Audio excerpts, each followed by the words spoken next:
जिंदाबाद, हमारा भाईचारा जिंदाबाद, हमारा भाईचारा जिंदाबाद। हमारे धरना स्थल है कि आपकी सरकार में हरियाणा कर्मचारी चयन आयोग ने 1983 पीटीआई भर्ती किए थे और लगातार 10 साल हम आपको ज्वाइन करा लेंगे। तो उस समय वो जो चर्चा फील्ड में चली हुई थी उस पर यकीन हो गया। 100% ये मामला राजनीतिक बदले की भावना से किया गया है।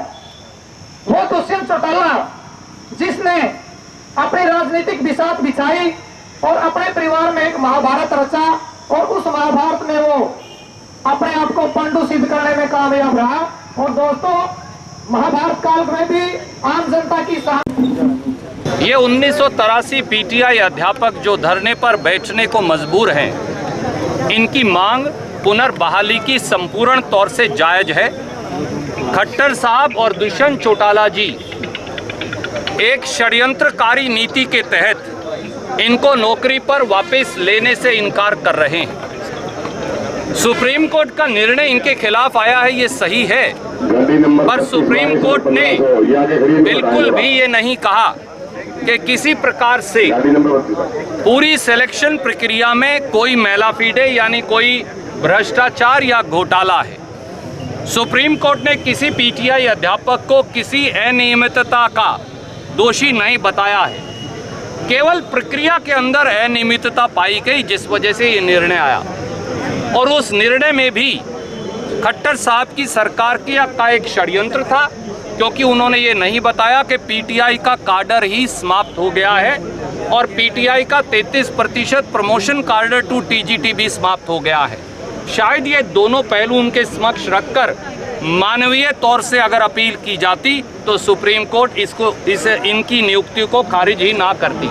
अब हमारी ये मांग है कि दुष्यंत चौटाला जी और खट्टर साहब सस्ती राजनीति छोड़कर, युवा विरोधी राजनीति छोड़कर, युवाओं का रोजगार और रोटी छीनने की राजनीति को छोड़कर इन पीटीआई अध्यापकों को कानून बनाकर वापस ले। कानून का मसौदा तैयार कर खट्टर साहब को मैंने भेज दिया है, उसकी एक प्रतिलिपि मैंने आज आपको दी है और पीटीआई अध्यापकों को भी दी है।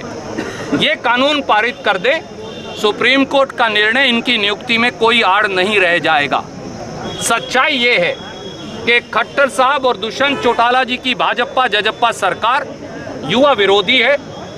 हर रोज युवाओं के रोजगार को छीनने, कर्मचारियों को नौकरी से निकालने, कर्मचारियों के भत्ते छीनने, कर्मचारियों की प्रताड़ना करने लगता है कि खट्टर साहब का एकमात्र यही ध्येय बन गया है। हमारी ये मांग है कि ये संघर्ष जारी रहेगा और मैंने इन साथियों को ये आश्वासन भी दिया है कि जिस दिन खट्टर सरकार बदलेगी और कांग्रेस की सरकार आएगी, कानून बनाकर अगर इस सरकार ने नहीं मानी मांग तो हम इन सारे 1983 अध्यापकों को वापस रोजगार देंगे। देखिए, बड़ौदा के उपचुनाव में कांग्रेस पार्टी विजयी होगी। कांग्रेस पार्टी के ही एक सम्मानित वरिष्ठ साथी की मृत्यु के कारण, उनके स्वर्गवास के कारण ये खाली हुई है सीट और हमें ये विश्वास है, पहले भी ये कांग्रेस के पास रही है और कांग्रेस जिस उम्मीदवार को उतारेगी वो विजयी होगा। सरकार कोरोना की आड़ में पेट्रोल और डीजल को 80 पार करवा दिया। 3 तथ्य बड़े महत्वपूर्ण हैं इसके बारे में जानने वाले। नंबर 1, खट्टर सरकार ने 1 रुपया 10 पैसे प्रति लीटर पेट्रोल और डीजल पर कोरोना के बीच में टैक्स लगाया और मोदी जी ने डीजल के भाव 11 रुपया 17 पैसे प्रति लीटर और पेट्रोल के भाव 9.25 रुपया प्रति लीटर बढ़ाए। केवल इस बढ़ोतरी से अकेले मोदी जी ने 3 लाख करोड़ रुपया के करीब अतिरिक्त कमाई।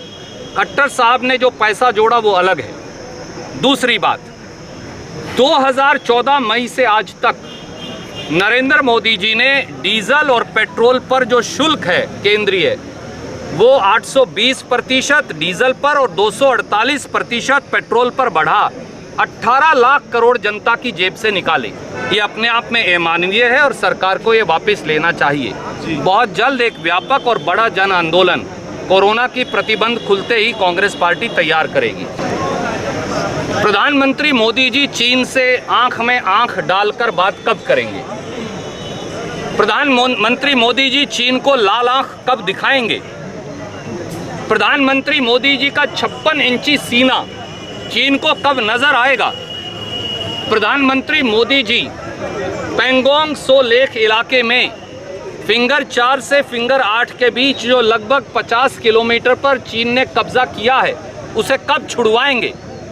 प्रधानमंत्री मोदी जी गलवान घाटी समेत पेट्रोल पॉइंट 14 जहां हमारे 20 सैनिक शहीद हुए, वहां से चीन का कब्जा कब छुड़वाएंगे?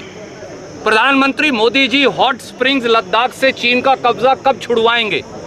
प्रधानमंत्री Modi ji Y junction Depsang plane से चीन का कब्जा कब छुड़वाएंगे, जहां 18 किलोमीटर अंदर तक उन्होंने कब्जा कर लिया है? इन सब बातों का जवाब प्रधानमंत्री को देना चाहिए।